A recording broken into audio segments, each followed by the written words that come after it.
حضرت انس بن مالک رضی اللہ عنہ نے بیان کیا کہ ربی نے جو انس رضی اللہ عنہ کی پھوپھی تھیں انصار کی ایک لڑکی کے آگے کے دانت توڑ دیے۔ لڑکی والوں نے قصاص چاہا اور نبی کریم صلی اللہ علیہ وسلم کی خدمت میں حاضر ہوئے۔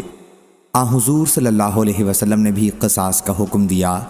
حضرت انس بن مالک رضی اللہ عنہ کے چچا انس بن نضر رضی اللہ عنہ نے کہا، نہیں، اللہ کی قسم ان کا دانت نہ توڑا جائے گا۔ حضور اکرم صلی اللہ علیہ وسلم نے فرمایا، انس، لیکن کتاب اللہ کا حکم قصاص ہی کا ہے۔ پھر لڑکی والے معافی پر راضی ہو گئے اور دیت لینا منظور کر لیا۔ اس پر حضور صلی اللہ علیہ وسلم نے فرمایا کہ اللہ کے بہت سے بندے ایسے ہیں کہ اگر وہ اللہ کا نام لے کر قسم کھا لیں تو اللہ ان کی قسم سچی کر دیتا ہے۔ صحیح بخاری حدیث نمبر 4611۔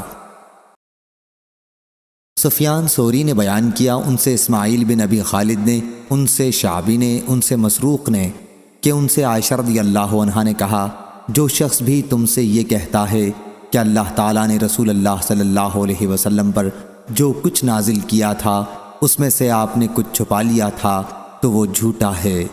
اللہ تعالیٰ نے خود فرمایا ہے کہ اے پیغمبر، جو کچھ آپ پر آپ کے پروردگار کی طرف سے نازل ہوا ہے یہ سب آپ لوگوں تک پہنچا دیں۔ صحیح بخاری حدیث نمبر 4612۔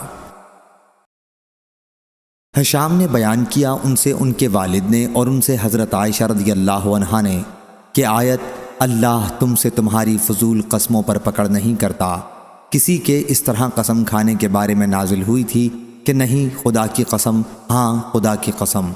صحیح بخاری حدیث نمبر 4613۔ ہشام بن عروہ نے بیان کیا، کہا مجھ کو میرے والد نے خبر دی اور ان سے عائشہ رضی اللہ عنہا نے بیان کیا کہ ان کے والد ابو بکر صدیق رضی اللہ عنہ اپنی قسم کے خلاف کبھی نہیں کیا کرتے تھے، لیکن جب اللہ تعالیٰ نے قسم کے کفارے کا حکم نازل کر دیا تو ابو بکر رضی اللہ عنہ نے کہا کہ اب اگر اس کے یعنی جس کے لیے قسم کھا رکھی تھی سوا دوسری چیز مجھے اس سے بہتر معلوم ہوتی ہے تو میں اللہ تعالیٰ کی دی ہوئی رخصت پر عمل کرتا ہوں اور وہی کام کرتا ہوں جو بہتر ہوتا ہے۔ صحیح بخاری حدیث نمبر 4614۔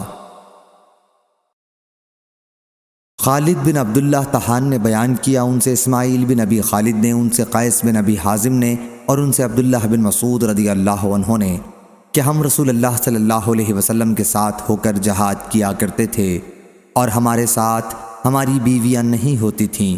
اس پر ہم نے عرض کیا کہ ہم اپنے کو خصی کیوں نہ کر لیں، لیکن حضرت صلی اللہ علیہ وسلم نے ہمیں اس سے روک دیا اور اس کے بعد ہمیں اس کی اجازت دی کہ ہم کسی عورت سے کپڑے یا کسی بھی چیز کے بدلے میں نکاح کر سکتے ہیں۔